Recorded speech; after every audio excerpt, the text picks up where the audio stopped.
If they erased 100 lives to keep it buried, I must know where it is now. Elena, having betrayed her own secret, pointed back to the crypt entrance, located behind the heavy altar, beneath the stone of the first bishop. But the key alone is not enough. The vault is protected by a second seal, a living one, an unsettling, extremely brief flash of something inside the dark hole in the floor. A small, desiccated finger bone among the documents. Vescovi does not see it. Narrator. The Inquisitor was now faced with an impossible moral choice. He could bury Elena Ricci, erasing the witness to the church's century-old massacre and maintaining the silence.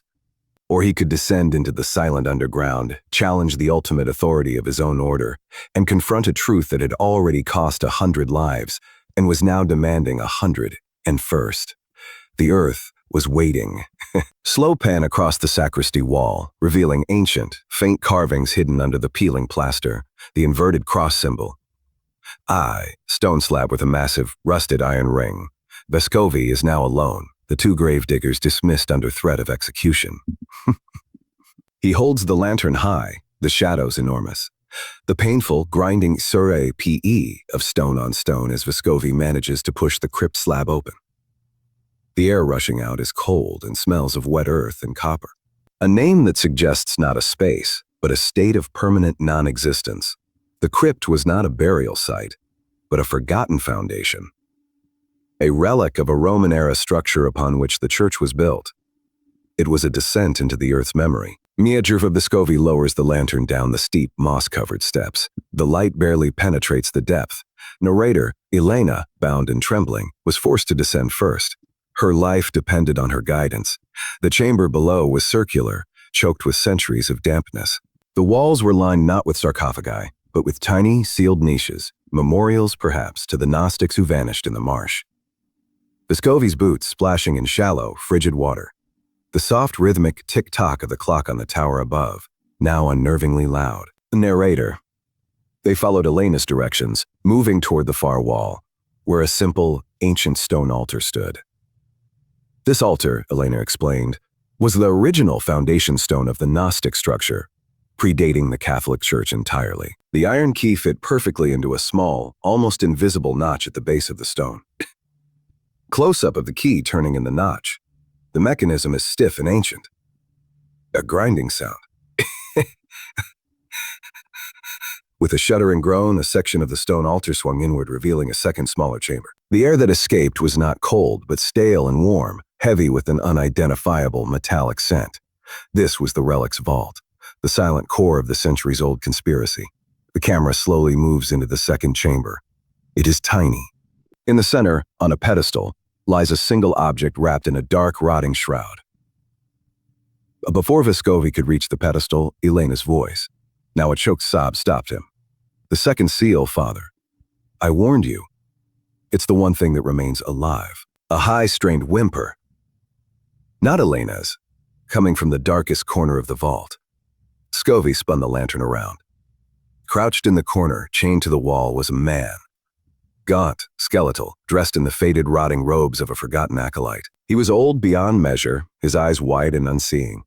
He had been immured, walled up, with just enough provision to keep him alive, but never sane. He was the living seal, the last custodian of the Gnostic relic. The man slowly lifts his head toward the light. His lips move soundlessly. A grotesque, silent horror. The sight broke Vescovi's icy composure. Run into the earth. Let the silent ground protect you now. Vescovi stepped into the light, placing himself squarely between Cormac and the relic. The ultimate confrontation was about to take place, not over the host, but over the historical record of Christ himself, buried by the very men claiming to speak in his name. Vescovi standing defiantly in the light. Behind him, the figures of Elena and the living seal are swallowed by the darkness of the vault. The confrontation in the crypt's main chamber. Father Cormac, holding his lantern high, looks down upon the defiant Father Vescovi. A tense, high-pitched string chord holds. The wind is dropped, and the air is deadly still. Father Cormac did not waste time on formality. He immediately recognized the sheer scale of Vescovi's betrayal, the presence of the second vault, the ancient, chained man, the missing prisoner. It was all proof of an attempted truth heist. Cormac nods to his two armed guards. They begin a systematic search of the chamber. Ur knew he was a dead man. His only goal was to buy Elena enough time to utilize the very earth that was meant to swallow her.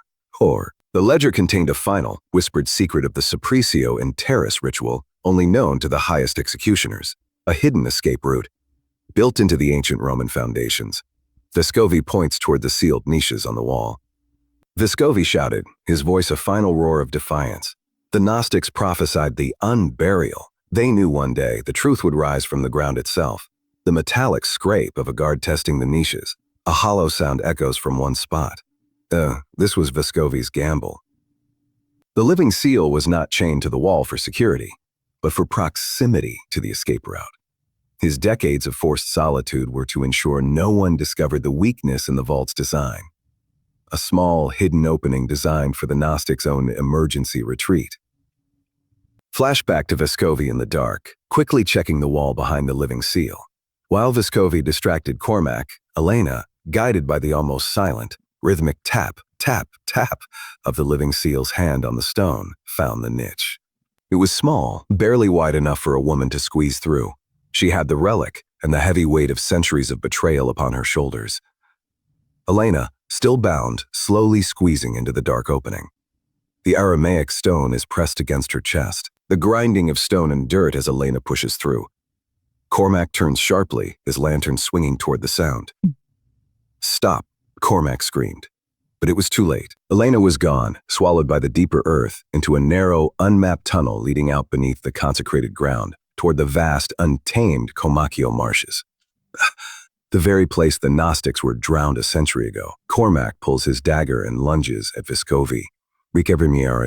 The two inquisitors grapple violently in the narrow crypt. The climax of the confrontation was brutal and swift. Cormac, driven by zealotry and fear, plunged his dagger deep into Vescovi's chest. The fallen inquisitor, the man who had embraced the darkness only to be redeemed by the light of a forbidden truth, collapsed onto the wet stone floor. A sickening wet thud. Vescovi gasps once, then silence.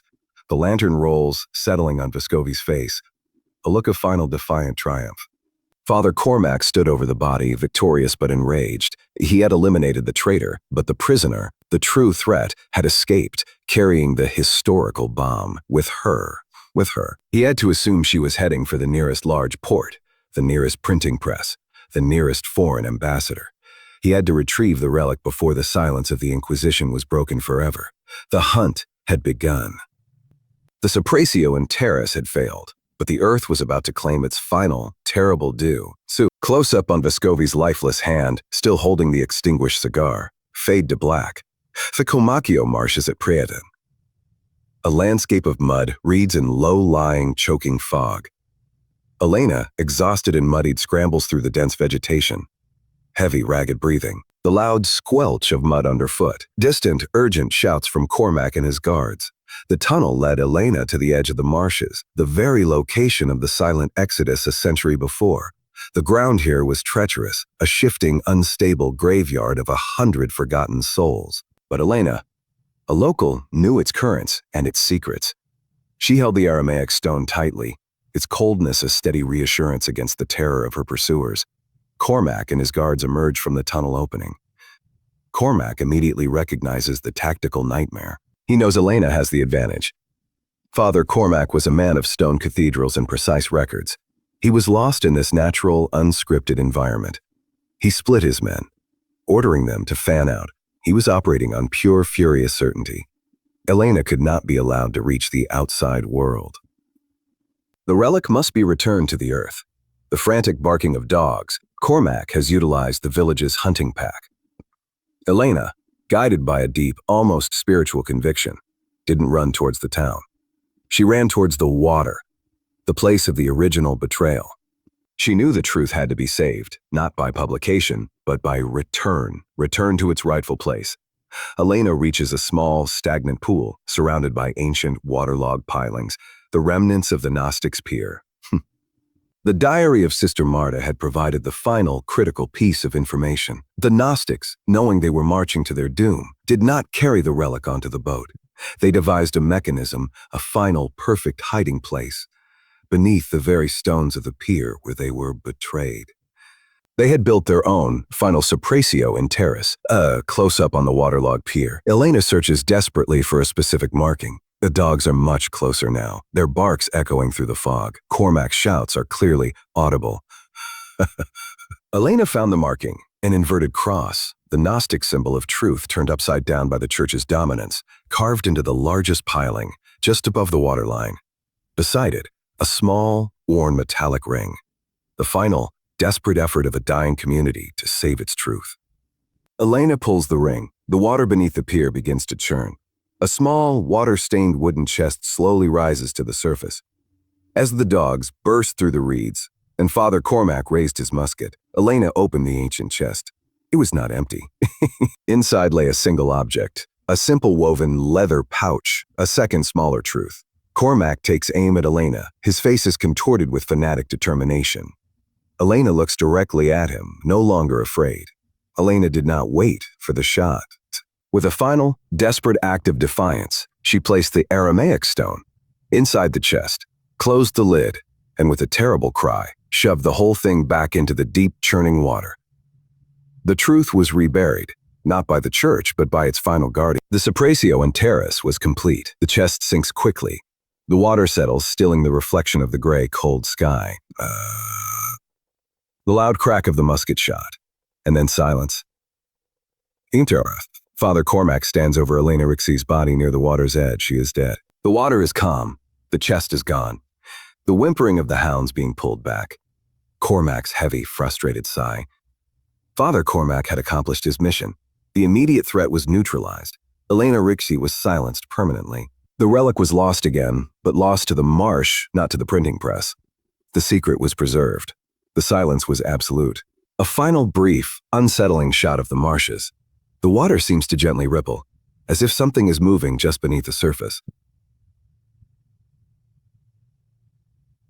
But the true consequence of the silent exodus was not the loss of a stone, but the moral cost of the church's absolute power. It showed us the terrifying lengths to which an institution will go to defend its narrative over the truth.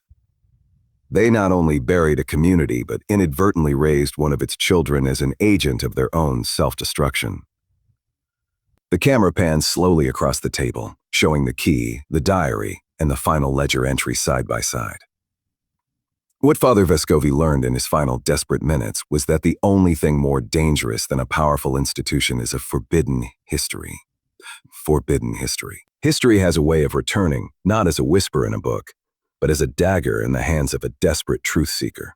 The whisper-like hiss of the candle flame dying. Elena Ricci, the simple Vestal condemned to be buried alive, proved that the deepest grave cannot hold the truth. She used the executioner's own bloodline to force the secret into the light, accepting her own death as the final, necessary trade. Her life became the ultimate footnote to the ledger, a moral lesson scrawled in the earth. The room is now plunged into near darkness, illuminated only by the light of the camera lens, reflecting on the ancient cracked ledger. Final, deep whisper. The earth covers many things, bones, gold, and forgotten names. But some doors stay closed for a reason. And the only thing more terrifying than the thought of being buried alive is the realization that the truth was buried there right beside you.